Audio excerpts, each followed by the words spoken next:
next student is also from Fredonia High School. She is a senior at Fredonia High School. Ava H is the 2024 valedictorian of her class. Can we just give her a round of applause for that? She also acts as the student body vice president and is part of the varsity girls tennis team. Ava is a part of the Model United Nations team and holds executive positions on National Honor Society and Tri-M Honor Society. She is also heavily involved in the music department and plays French horn for the symphonic and jazz bands, along with singing for the chamber choir and madrigals select chorus. She is a part of the advanced music program for both horn and voice, and Ava has also performed in 4 high school musicals, with her most recent role being Belle in Beauty and the Beast. Although she is currently uncommitted to a college, she plans to major in political science on a pre-law track. Here's Ava Hartung.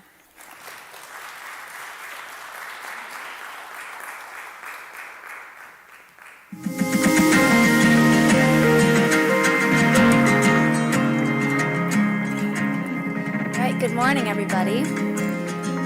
So, I want to take you all back to a time. Oh, okay, there we go. I want to take you all back to a time when you were a student on the day of a big test. You stay up late studying the night before, walk into school bleary-eyed at 7:30 a.m., sit down at your desk with a pit in your stomach. You take the first test, and even though it doesn't go the best, you're relieved it's over. Now you can finally rest, right? Well, not really. Instead, you have to spend your lunch studying for a quiz that you were taking that afternoon. And then you can go home, do homework for those classes, and get ready to do it all again the next day. This is really just a typical day for me and many other students during the week. And these double test days happen a lot more often than you think. These stressful scenarios are made even worse by the often unnoticeable effects of test anxiety that 10 to 40% of all students have to deal with. And far too many are suffering alone while they try to achieve that perfect 100 on their page. As a driven and accomplished student, many adults and peers have commended my test-taking abilities. They assume that my high marks come from this craft I perfected, and while I have worked hard, it does not make test-taking any easier. At first, I thought that there was no way test anxiety could affect me. Yet as I got older, the atmosphere changed, and so did my mentality. Teachers would start off test days saying things like, worth 20% of your quarter grade, and suddenly these assessments became the breaking point for me. I found it more and more difficult to stay focused during tests and could hardly sleep the night before. If I encountered a difficult problem during an exam, instead of remembering all that I had studied, my brain simply froze and shut down.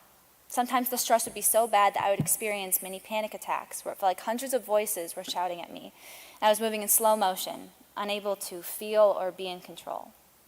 However, to the rest of the students and my teachers, I was completely fine. Nothing seemed to be amiss, even if I was fighting a silent war against the stress in my head. Despite the hundreds of tests and quizzes I've taken at this point, this process has unfortunately not gotten any easier, despite therapy and other measures I've taken.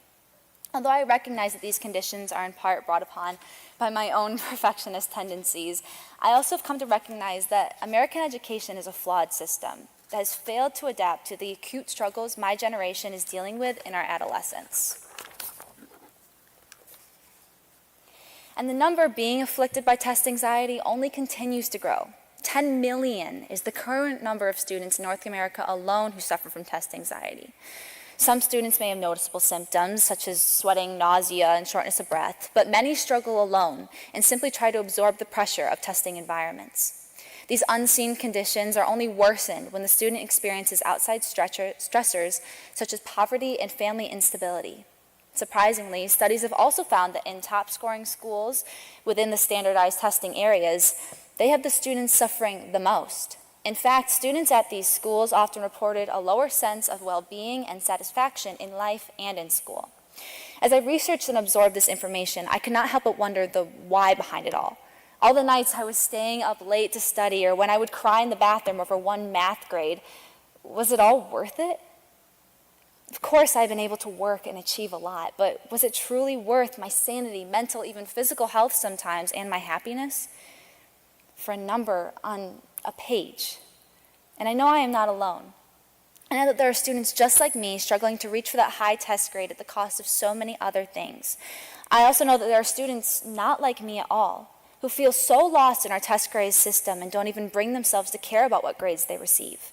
It is truly a ruthless cycle, and the kids who do not have the support, stamina, and skills to keep up are dragged along for the ride and later blamed for it when they aren't able to achieve. And then there are also our teachers. Teachers who are pushed and pulled every year to better standardized test scores. Teachers who every day try to juggle the needs of their students, the demands of their administrators, and their own sanity. Even though we may not always show it, your students see more than you know. We see you struggle to cram everything in before that AP or Regents exams. We see you try to help us, even if we often do not even know how to help ourselves. Therefore, I want to be clear that I do not blame any teacher for my experiences with test anxiety or the experiences of any other student for that matter. So many of my teachers have been accommodating to me and my peers during testing sessions and tried to help us feel best and prepared for the exam. However, I do blame American education for creating a system where the only way to prove our knowledge is through taking a student's academic validation and staking it on an assessment. The curriculum I learn and you teach has been narrowed down to fit into specific testing areas so there is hardly any room for creativity.